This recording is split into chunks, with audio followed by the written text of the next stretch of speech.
ጅብሪል ዱዓ አደረገ፣ እኔ አሚን አልኩኛል።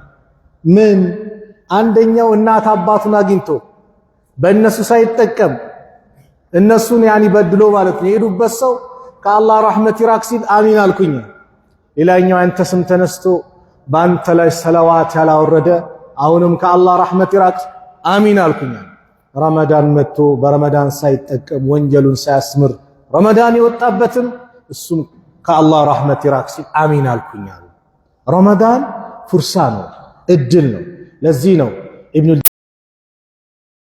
መነው የውመን ምን ረመዳን በአላህ ይሁንብኝ የቀብር ባልተቤቶች ተመኙ ቢባሉ ከረመዳን አንድ ቀን ይመኙ ነበረ።